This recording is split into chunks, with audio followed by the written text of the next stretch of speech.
Bonjour à tous.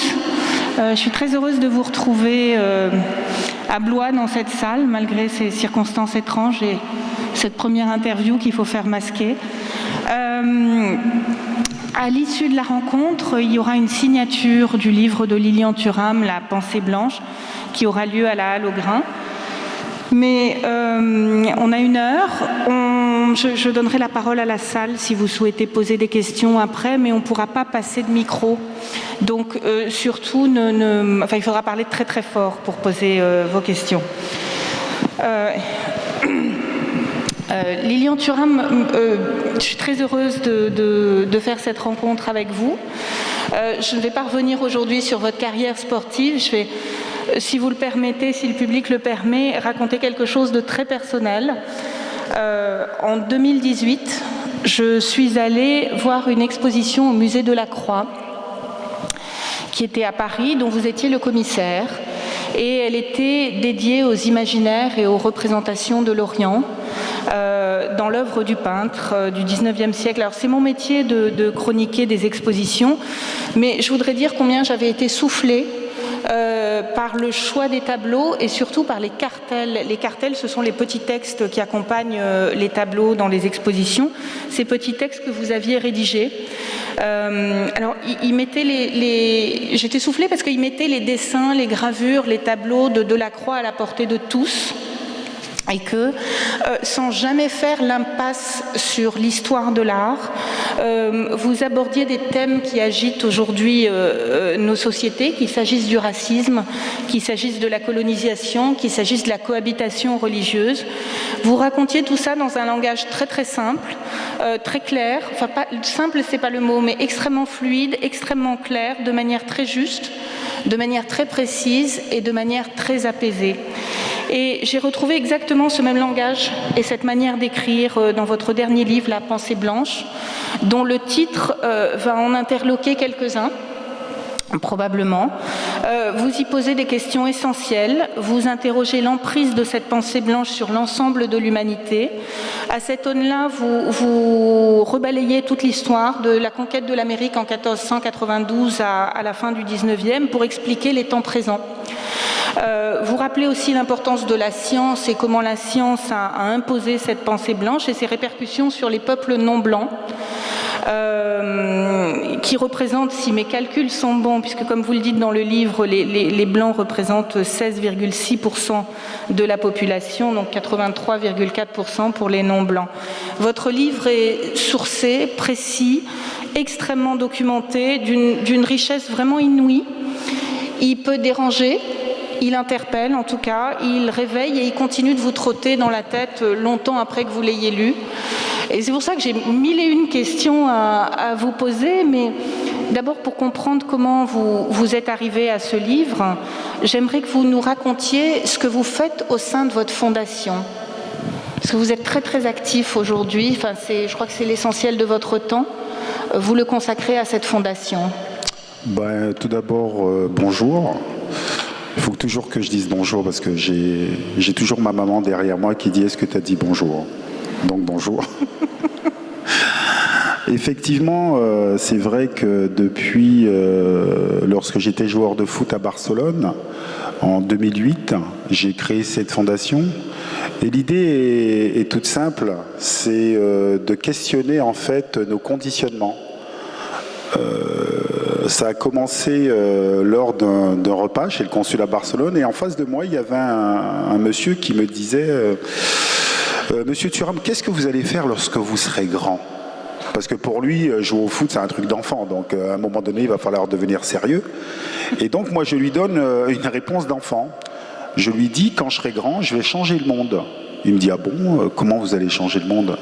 Je lui dis, écoutez, j'aimerais aller dans les écoles pour dire aux enfants que ce que nous sommes, nous le sommes par conditionnement, c'est-à-dire par l'intégration de certaines habitudes, comme lorsqu'on parle du sexisme, mais ce sont des habitudes, c'est-à-dire que nous sommes dans une société où il y a une domination des hommes depuis des siècles, et on reproduit ces schémas sans y penser.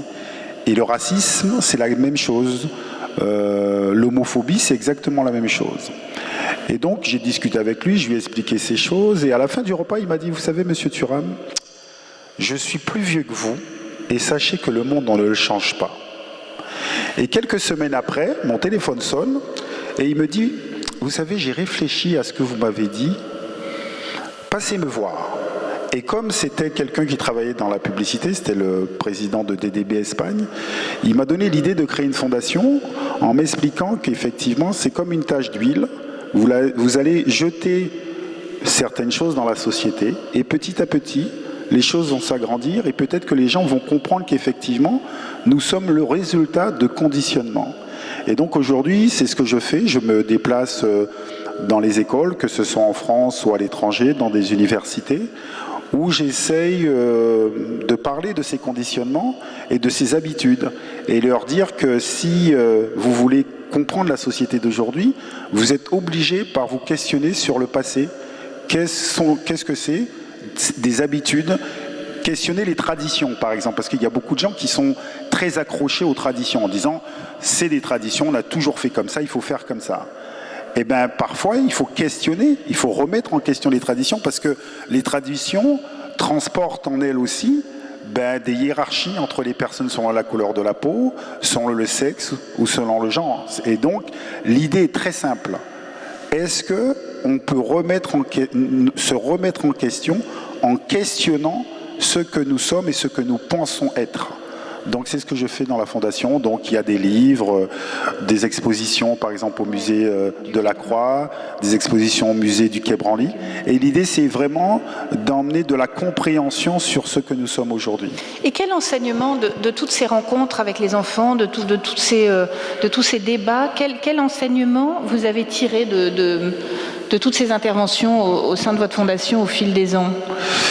En fait, c'est qu'on n'enseigne pas aux enfants que le plus important dans la vie, c'est essayer d'être libre. Ça, c'est très important, mais même libre dans sa façon de penser et d'être. Et souvent, j'ai un petit jeu avec les enfants. Je leur demande, dites-moi, qui a la même religion que ses parents ici? Et donc, les enfants, ils lèvent la main. Et je dis aussi, ceux qui sont athées, que les parents sont athées, levez la main. Donc, la grande majorité des enfants lèvent la main. Je leur dis, voilà les enfants, pourquoi vous êtes de cette religion? Elle me dit, parce que c'est nos parents. Je dis, effectivement. Et vos parents, ils ont eu leur religion à travers qui? Leurs parents. Et je leur dis, vous savez les enfants, ce soir, vous allez rentrer à la maison et vous dites à vos parents, tiens, j'ai bien réfléchi, je vais changer de religion. Et là, les enfants, ils font, oh. Et je leur dis, les enfants, c'est ça qui est très intéressant. C'est-à-dire que, en règle générale, lorsque vous voulez vous libérer de certaines choses, ça va pas être compris. Et je dis, mais ce qui est encore plus intéressant, c'est que vous-même, lorsque vous voulez changer vos habitudes, vous allez prendre cela comme une trahison. C'est-à-dire, vous trahissez ce lien familial de génération en génération. Et donc, je dis aux enfants que la liberté est la chose la plus compliquée, en fait. Et donc, c'est l'idée vraiment de dire aux enfants de prendre conscience que nous sommes conditionnés et nous devons questionner ces conditionnements pour voir ce qui est juste ou pas. Alors aujourd'hui, vous publiez ce livre aux éditions Philippe Ray, sur la pensée blanche. Vous allez nous expliquer ce que c'est. Mais avant, je voulais savoir s'il y avait eu un élément déclencheur qui vous avait amené à réfléchir à cette question-là. Alors, l'élément déclencheur peut-être à... Je vais vous montrer une carte. Élie, est-ce que tu peux m'aider? Viens m'aider. Élie, c'est mon ami. Parfois, il me tire la langue et tout ça, mais bon, écoutez. Ça, c'est... Est-ce que tu peux montrer cette carte? Tiens, comme ça. Est-ce que vous voyez la carte? Élie, mets-toi là, mets-toi devant, là. Voilà. Vous voyez cette carte? En fait, cette carte m'a permis d'inverser les choses. Je crois qu'ils ne sont pas vus, là, Élie. Merci, Élie. Et lorsque je vais dans les écoles, très souvent, les enfants me demandent de retourner la carte. Ils me disent, mais monsieur Thuram, la carte, elle n'est pas juste, en fait. Je lui dis, ah bon, elle n'est pas juste? Pourquoi pourquoi elle n'est pas juste? Mais elle est à l'envers. Et je dis aux enfants, vous savez, ça dépend comment on voit les choses. Par exemple, moi j'ai été joueur de foot. Est-ce que vous avez déjà vu un ballon de foot? Il me dit, bah ouais. Et je dis, mais est-ce que on peut dire qu'un ballon de foot est à l'envers? Il me dit, bah non. Je dis, mais la carte du monde, c'est exactement la même chose. Le monde était un globe, donc on peut l'avoir dans n'importe quelle direction. Donc, posez-vous la question, pourquoi tout de suite vous dites qu'elle n'est pas bonne, cette carte? Parce que, effectivement, vous n'avez pas l'habitude de la voir. Et donc, il faut questionner ses habitudes. Et donc, je ne sais pas si vous le savez, les cartes traditionnelles que nous connaissons, l'Europe est placée au centre. Mais l'Europe est agrandie. Ce n'est pas les vraies proportions selon les continents. L'Amérique du Nord est agrandie aussi, l'Afrique est rétrécie et l'Amérique du Sud est rétrécie. L'Afrique est tellement rétrécie qu'on pourrait penser que la Russie est plus grande que l'Afrique. Et donc, ça veut dire qu'est-ce que nous, on retient de tout ça? Parce que c'est un conditionnement.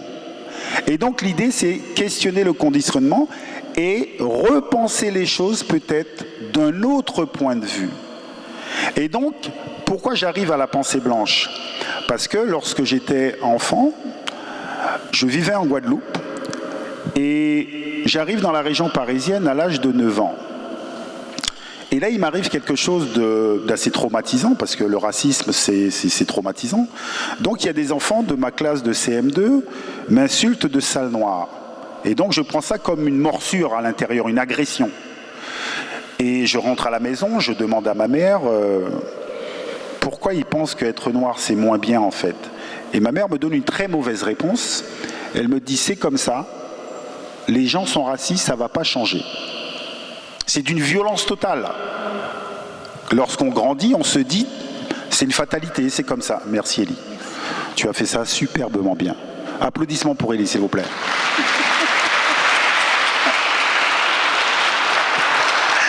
Et donc, comme je disais, c'est une très mauvaise réponse parce que elle vous donne l'idée que le racisme, c'est comme ça et ça ne va pas changer. Et en fait, j'ai eu la chance, en grandissant, de comprendre que c'était lié à l'histoire.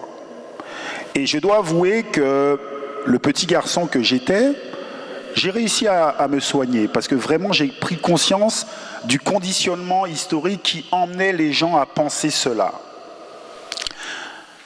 Et il y a quelques années, après cette carte, j'ai retourné la caméra et j'ai regardé les enfants qui m'avaient insulté. Et je me suis dit, tiens, c'est bizarre, dans cette classe de CM2, des enfants avaient intériorisé que être noir, c'était être moins bien.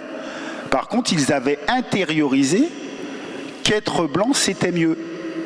Et moi, ce qui m'intéresse, c'est à quel moment ces enfants sont devenus blancs. Moi, par exemple, je le dis souvent, je suis devenu noir à l'âge de 9 ans. Parce qu'avant, j'étais, ça reste entre nous, Lico. Ça, c'est le petit nom que ma mère me donnait.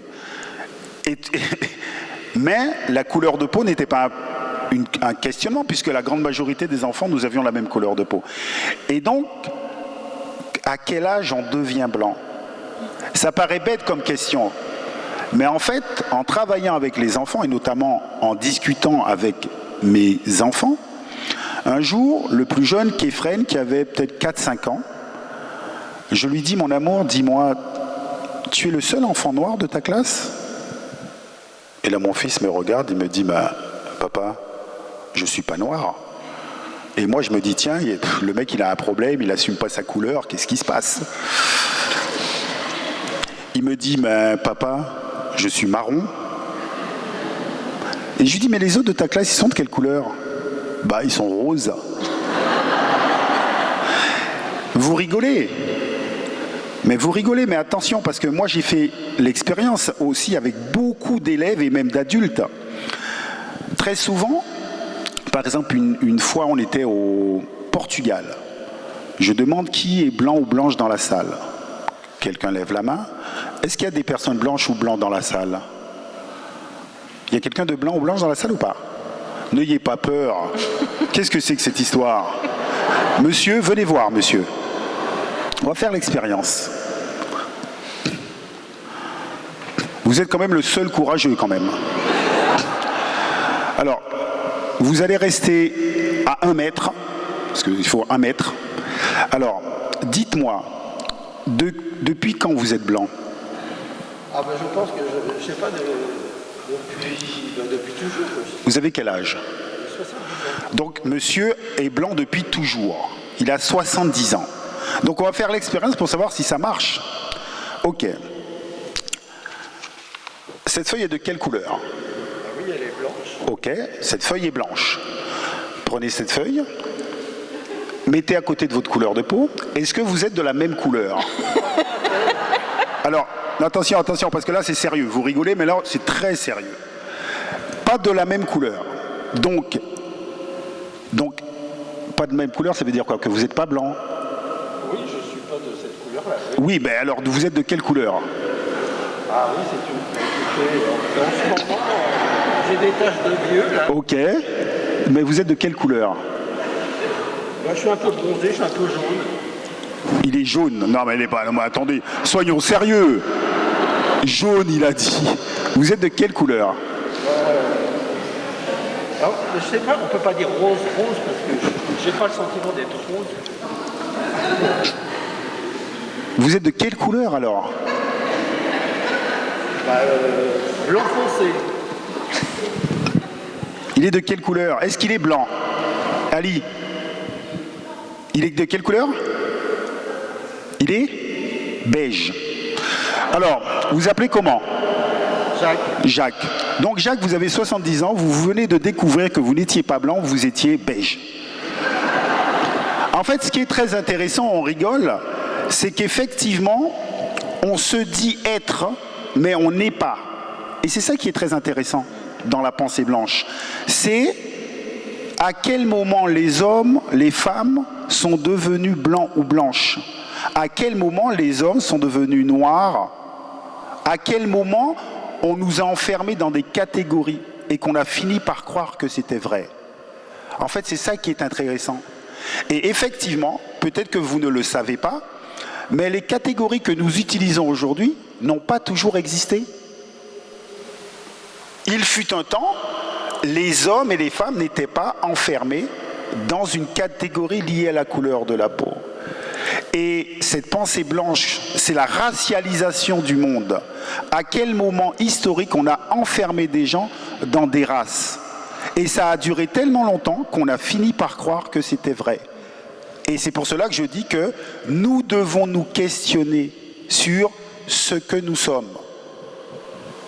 Connais-toi toi-même.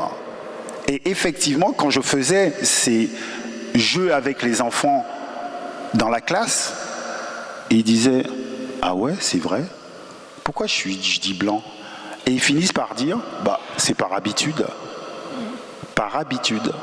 Et ce qui est très intéressant, c'est que la grande majorité d'entre nous, nous ne connaissons pas l'histoire de ces identités. Mais c'est très important de connaître cette histoire pour connaître les habitudes de génération en génération qui nous font reproduire certaines choses. Sachant que être dans une catégorie, il faut savoir qu'il y a un fonctionnement. C'est-à-dire en psychologie sociale, si on vous met dans un groupe, vous allez défendre ce groupe de façon inconsciente. Ça, c'est très important. Et donc, l'idée, c'est se dire, est-ce que je n'ai pas un comportement de groupe, sachant que la racialisation du monde est quelque chose d'actuel. Tellement actuel, c'est que se catégorise à travers une idée de soi. Par exemple, moi, je vais être dans la catégorie noire, vous dans la catégorie blanche ou beige. Je ne sais pas encore. Élie, on va voir. Et donc, c'est comprendre cette histoire, qu'est-ce qui nous a emmenés à ça. Et c'est pour cela que le sous-titre du livre, c'est que on ne naît pas blanc, on le devient. Et ce qui est très intéressant aussi avec ce titre-là, je regardais un débat autour du livre. Et il y avait un monsieur qui parlait du livre. Et ce qui est très intéressant, c'est que lui n'avait pas lu La pensée blanche. Il avait lu La pensée des blancs. Ça aussi, c'est intéressant. Vous voyez ce que je veux dire? C'est très intéressant. Lui, tout tout ce qu'il disait dans ce débat, c'était la pensée des Blancs. Pourtant, ce n'est pas le titre. Mais qu'est-ce qu'il a fait qu'il a lu ce titre? Et alors, Lilian, justement, qu'est-ce qui définit cette pensée blanche? En fait, c'est une construction politique. Ouais. Ça, c'est très important à comprendre qu'effectivement, lorsqu'on est dans un groupe, il faut se poser la question qui a construit le groupe et pourquoi on a construit le groupe. Et l'idée, c'est cette pensée politique qui a créé des races pour diviser les gens, mais pour pouvoir exploiter ces personnes. Et il faut savoir que cette division des êtres humains à travers leur couleur de peau est une pensée politique. Et cette pensée politique a construit des systèmes comme le Code noir, a construit le Code de l'indigénat, les ségrégations, l'apartheid. Et en fait, très souvent, les gens nous n'avons pas conscience, en fait, de l'histoire. Par exemple, en France, jusque dans les années 50, on apprenait dans les classes qu'il y avait une race supérieure qui était la race blanche. Qui est né avant 1950 ici? Voilà. Jacques. Il y a quelques-uns. Ok. Les livres, vous êtes toujours au milieu, hein. Je ne veux pas dire, Élie. En fait, jusque dans les années 1977, ces livres ont été édités comme tels. Qui est né avant 1977? Nous sommes déjà plus nombreux. En fait, ça veut dire que nous portons en nous des héritages dont nous n'avons pas conscience. Et l'idée du livre, c'est ça. C'est donner à comprendre cette histoire, donner à comprendre l'héritage pour pouvoir passer à autre chose. Parce qu'en fait, il y a beaucoup de gens qui veulent passer à autre chose, mais ils n'ont pas conscience qu'il y a une histoire, en fait, à connaître. Voilà. On risque de vous renvoyer avec ce titre, avec ce livre, on risque de vous renvoyer au racisme anti-blanc, dont on parle beaucoup aujourd'hui. Il n'y a qu'à voir la couverture du magazine Marianne, par exemple, aujourd'hui, qui vous met comme l'un des séparatistes de la France. Qu'est-ce que vous répondez à ça? Écoutez, moi j'ai la chance de connaître déjà l'histoire du racisme. Donc ça fait partie du jeu, en fait. C'est-à-dire que dans toute société, c'est ce que je dis aux enfants notamment, il faut savoir que l'égalité se gagne. On ne donne pas l'égalité, elle se gagne. Parce qu'en fait, il y a des gens qui ne veulent pas de société égalitaire. Ça paraît stupide. Il y a des gens qui veulent rester dans le statu quo, il y a des gens qui veulent régresser. Donc ça veut dire qu'eux aussi vont dire certaines choses, vont essayer de convaincre. Et je donne l'exemple qui est assez simple. Martin Luther King ou Nelson Mandela, à leur époque, étaient traités de racistes anti-blancs. C'est-à-dire, c'est des gens qui ont été en prison. Par exemple, Nelson Mandela, le jour de son procès, il y avait des gens qui disaient « Mais pourquoi vous êtes omnubilés par blanc, noir? C'est vous les racistes ?» Ça a toujours été ça, en fait. C'est-à-dire qu'à partir du moment où il y a des gens qui questionnent un système, ces gens-là, on va essayer d'éliminer leur voix. Mais vous savez, il ne faut pas aller très loin. Hein. C'est-à-dire que même dans le cadre de nos métiers, s'il y a quelqu'un qui intervient en disant « Mais écoute, on pourrait faire différemment. Ça, c'est pas tellement juste, on pourrait faire différemment. » La première fois, on t'écoute. D'accord? Tu dis « Ah tiens, c'est peu. » La deuxième fois, la troisième fois, la quatrième fois, les gens disent « Oh, il nous fatigue, lui. Oh. Pourquoi on devrait toujours changer ?» Et donc, c'est un réflexe, en fait. Et donc, moi, je comprends qu'en face, qu'il y ait des personnes qui vous agressent, parce qu'en règle générale, ces personnes ne connaissent pas l'histoire du racisme. C'est-à-dire, pour eux, c'est simplement un avis. Et surtout, ils se sentent agressés.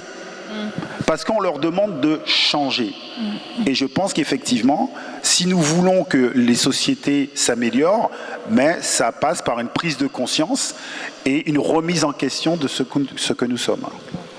Pour revenir à cette pensée blanche, comment est-ce qu'elle s'exerce dans le monde du football, par exemple ? Alors, cette pensée blanche, encore une fois, faites très attention. Ne le lisez pas comme la pensée des Blancs.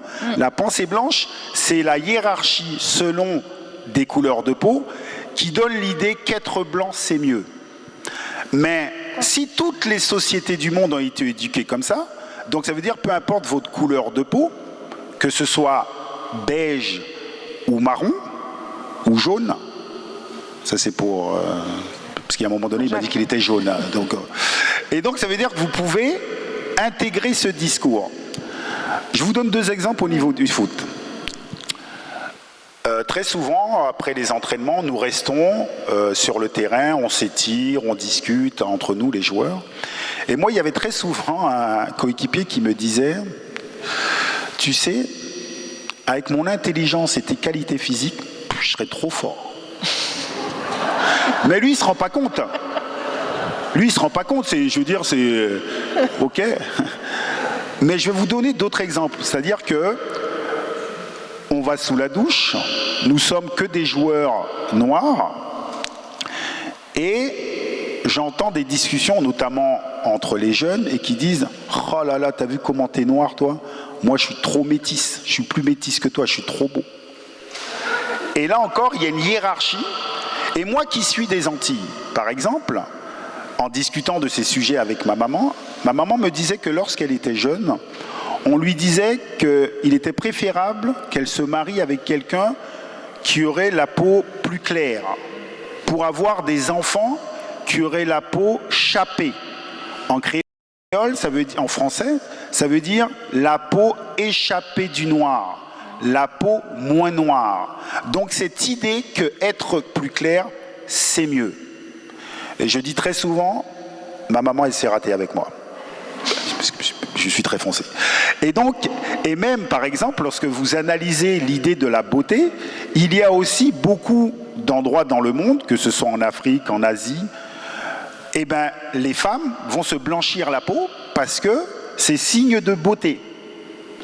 Et les femmes vont se blanchir la peau dans ces pays-là parce que les hommes sont plus attirés aussi par les gens qui auraient la peau plus claire. Donc en fait, cette idée se retrouve dans le foot comme dans la société. Et l'idée, c'est comprendre d'où ça vient. Comprendre d'où ça vient. Et il y a une histoire à ça. D'accord. Vous parliez du code noir à l'instant, dont beaucoup n'avaient jamais entendu parler avant qu'il soit question ces dernières semaines, enfin ces derniers mois, de déboulonner la statue de Colbert. Est-ce que vous pouvez nous en... Parce que ça, vous y consacrez un passage important dans votre livre. Est-ce que vous pouvez nous rappeler ce qu'a été ce code noir ? Alors, tout d'abord, lorsque je disais tout à l'heure que j'ai tout fait pour soigner l'enfant que j'étais, la découverte du code noir m'a beaucoup aidé. Parce qu'en fait, lorsque vous découvrez le code noir... Comment vous l'avez découvert, vous ? À la lecture. À la lecture. Ouais. Vous aviez quel âge ? Sincèrement, je ne pourrais pas vous dire. Je ne pourrais pas vous... Encore adolescent ou plutôt à la... Non, jeune adulte. Jeune adulte. Jeune adulte, oui. Et en fait, ça m'a permis de comprendre la société antillaise. Ça paraît bête, mais un code qui a géré la vie des Noirs et des esclaves pendant si longtemps, en fait, construit des habitudes et vous reproduisez des schémas. Et j'ai compris la société antillaise, par le code noir, en fait. Parce qu'il y a des lois spécifiques qui expliquent, par exemple, que le rôle du géniteur, parce que ce n'est pas un père, c'est un géniteur qui doit donner des esclaves qui appartiendra au maître. Ça veut dire que les enfants n'appartiennent pas au père ou à la mère, appartiennent au maître. D'ailleurs, ce qui est aussi intéressant pour un peu penser à la place de l'homme dans la société guadeloupéenne, sachant que le code noir, c'est pas simple, c'est pas tout, hein. Je parle de réfléchir à travers le code noir, c'est par exemple, les enfants appartenaient au maître de la maman. Ça, c'est très important aussi. Pour comprendre la société, souvent on dit que les hommes, les femmes sont très fortes aux Antilles, mais c'est parce que la place de l'homme a toujours été niée, historiquement. Sauf que lorsque vous êtes antillais, vous ne connaissez pas aussi le code noir. Attention, hein, c'est pas parce que vous êtes antillais que vous connaissez le code noir. Hein. Ça n'a rien à voir, parce que quand vous êtes antillais, vous êtes français, vous êtes éduqué dans la culture française, et la culture française a fait disparaître le code noir.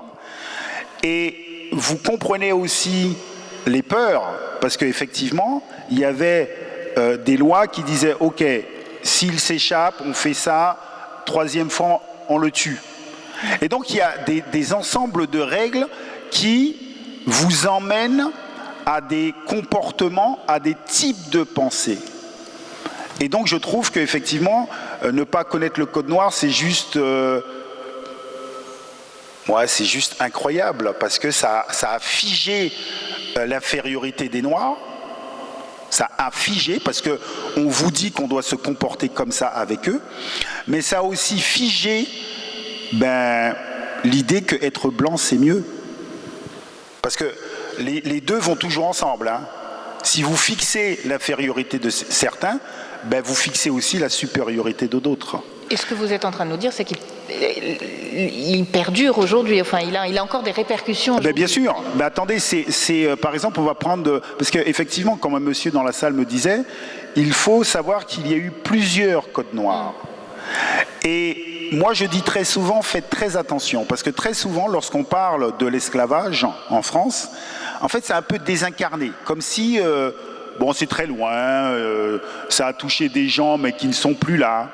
Et je rappelle simplement que mon grand-père est né 60 ans après l'abolition de l'esclavage. Mon grand-père est né en 1908.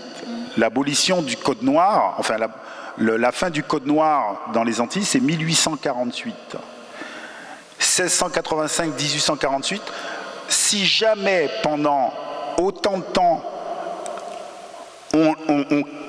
on incruste des idées dans la société, mais c'est normal qu'on finisse par l'intégrer en fait. Hein. C'est ce que je dis, moi. C'est pour ça qu'en fait je parle de ces sujets tranquillement. C'est juste dire, nous sommes le fruit d'une histoire en fait, que vous vouliez ou non. C'est-à-dire que vous n'allez pas choisir votre héritage. Il y a un héritage, il faut simplement essayer de voir qu'est-ce que ça a produit. Et effectivement, moi, ce qui m'étonne, c'est que, par exemple, j'allais dans des réunions, même dans des ministères, où est-ce qu'on parlait de comment lutter contre le racisme. Et parfois, je disais, est-ce que vous connaissez le Code noir? Et là, les gens me disaient non. Non, c'est pas possible, en fait. Ouais. Vous ne pouvez pas traiter du racisme si vous ne connaissez pas le Code noir. Vous ne pouvez pas traiter du racisme si vous ne connaissez pas le Code de l'indigénat. Parce que ça crée des catégories de personnes qui ont plus de droits ou moins de droits que les autres. Mais alors, vous dites, notre héritage aussi en France, c'est la Déclaration universelle des droits de l'homme. Est-ce que ça n'a rien changé par rapport à ça? Ça n'a pas... Bien sûr, ça a changé, mais quand je dis effectivement nous avons des héritages, l'héritage c'est tout. Et ce qui est très intéressant, par exemple, la déclaration, on va prendre la déclaration de 48. Oui. C'est ça, hein, de mémoire. Hein, oui. De 48. Et très souvent... celle de 1948. Oui, 1948. Et donc, je dis très souvent, ce qui est très intéressant, c'est une très très bonne chose, la Déclaration des droits de l'homme en 1948. Mais la réalité, dans les faits, ça concerne qui? Parce que c'est ça en fait. C'est qui en fait les hommes? Parce que notre pays, la France, continue avec le code de l'indigénat. Oui. Parce qu'il y a les colonisations. Et donc c'est très intéressant de voir que sur les territoires français des colonies, lorsque vous êtes blanc, vous avez plus de droits que les indigènes, qu'on appelle indigènes. Ça c'est très important. Lorsque vous parlez de 1948, là aussi il y a l'apartheid en Afrique du Sud. Les mêmes pays qui ont signé les droits de l'homme ont cautionné l'apartheid en Afrique du Sud. Qu'est-ce que c'est? Et la ségrégation encore en vigueur aux États-Unis. Exactement. Et donc, en fait, je pense qu'il est intéressant d'analyser ces choses et de ne pas les emmener à l'affrontement. Vous voyez, parce que très souvent, lorsqu'on ne veut pas réfléchir à ça, on va dire oui, non mais quand même, vous dites ça, monsieur Thuram, mais la France a fait ça. Oui, ok, d'accord, il n'y a pas de problème, mais on peut analyser dans la temporalité. Et ma mère est née en 1947. Et donc nous sommes le fruit de cette histoire. Parce que quand je parle de cette pensée-là, ce n'est pas une pensée française, c'est une pensée monde.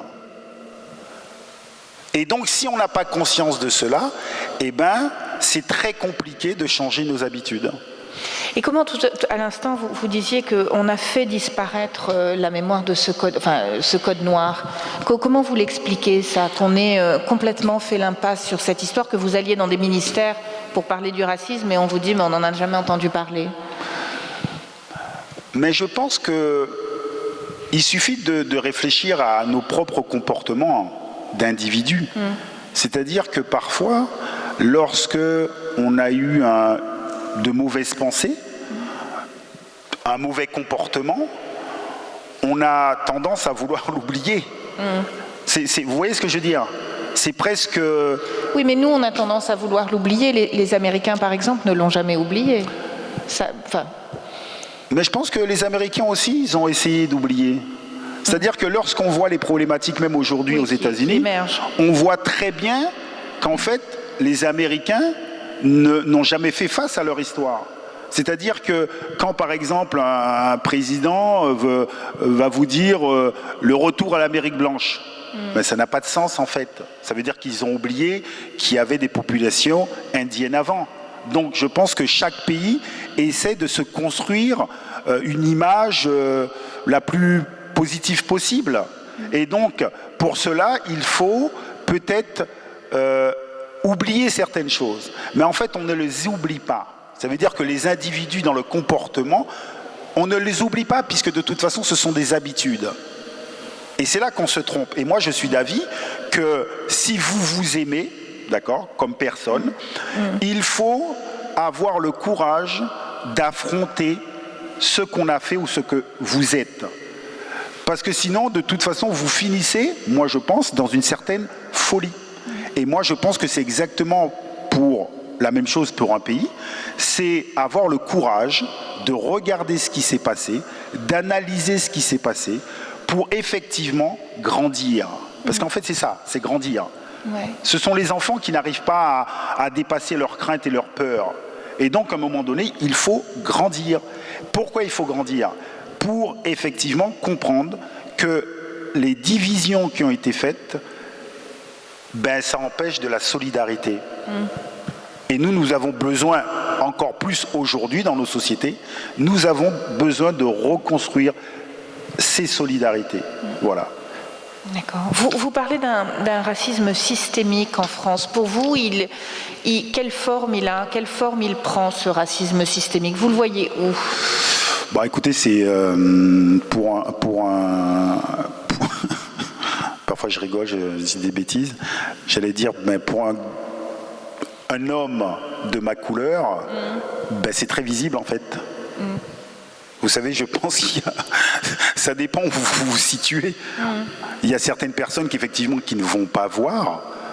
Mais je ne sais pas, si vous êtes une femme, on vous demande est-ce que il y a un sexisme systémique. Ben ouais.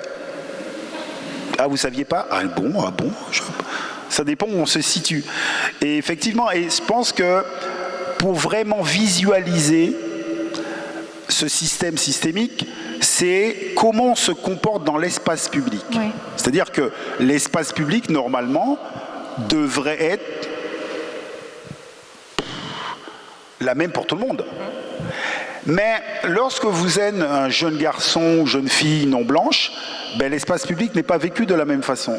C'est-à-dire que, par exemple, en France, il a été établi et vérifié que selon votre couleur de peau, vous êtes plus ou moins contrôlé. Donc c'est ça en fait le racisme systémique, parce qu'on accepte cela. C'est-à-dire que dans l'espace public, vous êtes délégitimé. Ça veut dire qu'on vous renvoie une image qu'on a besoin de vous contrôler, à savoir que peut-être potentiellement vous êtes un danger. C'est d'une violence totale. C'est-à-dire que l'espace public, que vous soyez un homme ou une femme, n'est pas vécu de la même façon. Et là aussi, ce n'est pas normal. Et donc, parler de cela encore une fois, c'est pour qu'on puisse s'arrêter et essayer de trouver une solution. Sachant qu'il y a des gens qui ne veulent pas trouver de solution parce qu'il semblerait que si on contrôle certaines personnes, c'est justifié. Alors, vous dites c'est pas normal et c'est pas assumé parce que vous, comme vous dites vous dites dans votre livre que la pensée blanche a un besoin vital de se rassurer, de se persuader qu'elle a toujours été du côté des gentils. Ben oui, de construire un discours. C'est-à-dire que l'idée de cette division selon la couleur de la peau, encore une fois, il faut jamais oublier que c'est une volonté politique et très souvent économique. Ça veut dire qu'on construit un discours pour légitimer la violence qu'on peut faire à d'autres. Donc ça veut dire que si jamais vous voulez que certaines personnes soient de votre côté, il faut absolument dire que vous avez toujours été du côté des gens ouverts, agréables, qui a apporté la beauté. En fait, que vous êtes la lumière du monde. Et si on vous remet en question, c'est qu'on ne vous aime pas. Donc, vous êtes raciste. C'est-à-dire questionner la pensée blanche, ça devient, il est raciste. Et c'est la meilleure façon de protéger en fait ces injustices. Et moi je pense encore une fois, il est très important de regarder les choses lucidement et se dire comment nous sortons de ces problématiques. Parce qu'encore une fois, quand je parle de la pensée blanche qui a un système politique et économique, ça veut dire que sous couvert de cette pensée, on voit dans quel monde on vit quand même. Il y a de plus en plus d'injustices, parce que ce système économique est un système économique qui broie les gens, et ça peu importe la couleur des gens, parce que l'esclavage, ce n'est pas une confrontation entre personnes de couleurs différentes, c'est un système économique. Les gens qui ont dénoncé l'esclavage ont toujours été de toutes les couleurs. La colonisation est un système économique. Ce n'est pas une confrontation entre personnes non blancs et non blanches. C'est un système économique d'une cupidité, d'un aveuglement total. Et aujourd'hui, qu'est-ce qui vient après ces idéologies économiques?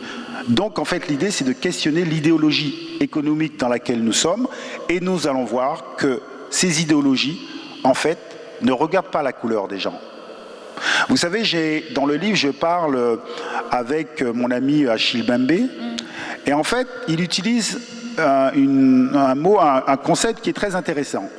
Il me dit nous sommes devant la négrification du monde, c'est-à-dire qu'en fait les êtres humains sont broyés comme on broyait les nègres avant, et peu importe leur couleur de peau. Parce que ce système économique d'une violence telle ne fait pas attention à la nature, ne protège pas la nature et ne protège pas les êtres humains.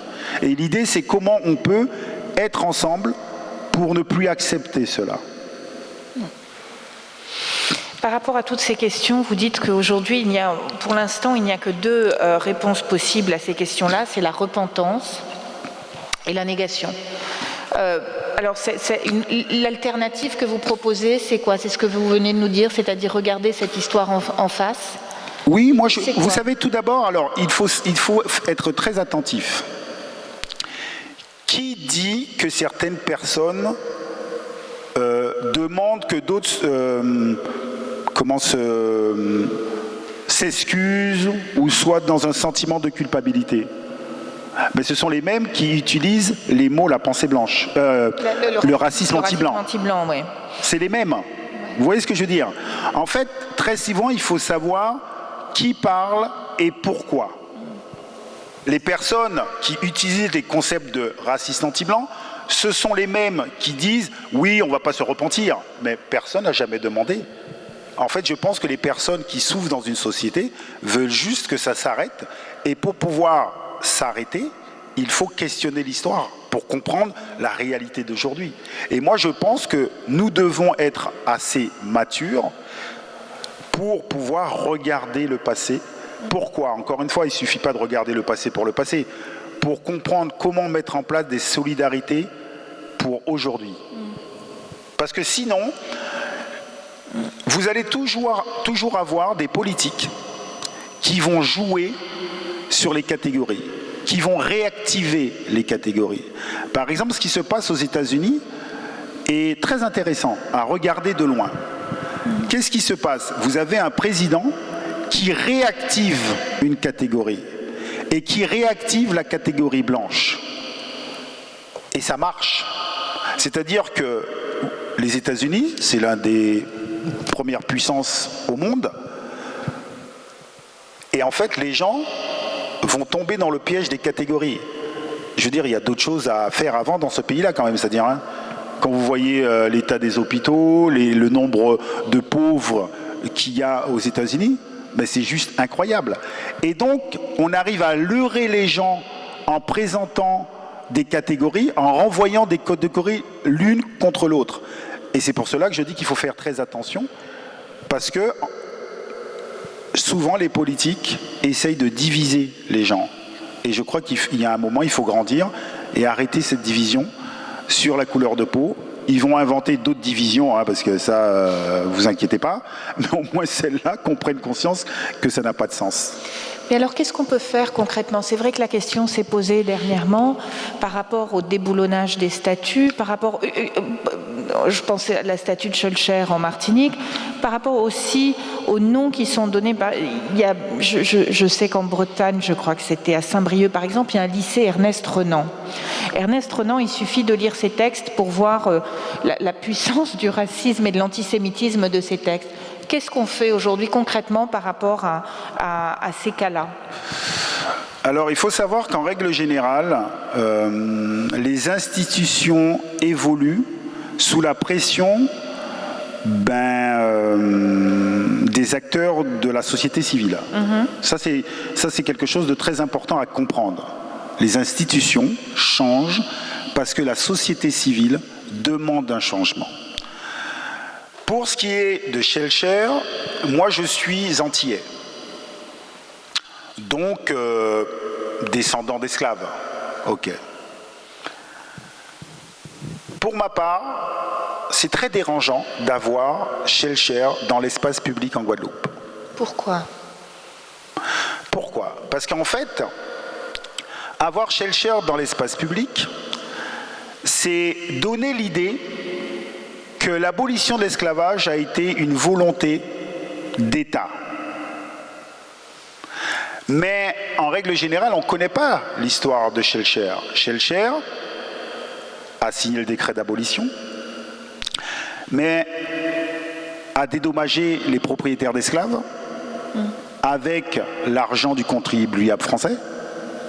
Attention, c'est-à-dire que lorsqu'on dédommage les propriétaires d'esclaves, c'est avec l'argent du contribuable français. C'est pour ça que je dis qu'il faut faire très attention, c'est-à-dire que tous les Français n'étaient pas esclavagistes. Tous les Français n'étaient pas propriétaires d'esclaves. Et après coup, il a obligé par un décret que les anciens esclaves retravaillent chez les anciens maîtres. Donc, moi, dans l'espace public antillais, je préfère avoir l'idée de ce qui est vrai. Ce sont les esclaves qui ont obligé à la libération. C'est très important, en tout cas pour moi. C'est comme quand, par exemple, les avancées des droits de grève, c'est pas les patrons, c'est pas l'État, ce sont les ouvriers qui se sont battus, parfois on les a tués pour arriver à faire changer les choses. Et ça, c'est très important. Après que Schœlcher soit dans un musée, qu'on puisse dire ce qu'il a fait, moi, j'ai aucun problème. Après, pour ce qui est des noms et des autres statuts dans la société, il faut se poser la question à savoir, est-ce qu'il est préférable d'avoir ces personnages-là ou ceux qui étaient de l'autre côté, qui avaient dénoncé les pratiques? Parce que n'oublions jamais qu'il y a toujours eu des hommes et des femmes qui ont dénoncé l'esclavage, dénoncé la colonisation. Moi, pour ma part, s'il y a à choisir, je préfère que nos enfants aient comme modèle les personnes qui se sont levées contre les injustices. Pour moi, il n'y a pas de discussion en fait. C'est-à-dire qu'à un moment donné, on a valorisé ces hommes parce que nous étions dans une valorisation de la guerre. Parce qu'en fait, très souvent, c'est ça en fait. C'est-à-dire, ouais, il a fait la guerre, c'est bien pour la France. Ben, pas toujours. Donc voilà, et effectivement, je pense que ces personnes-là doivent être dans des musées et où on explique les choses. Parce qu'effectivement, il ne faut pas oublier ces histoires.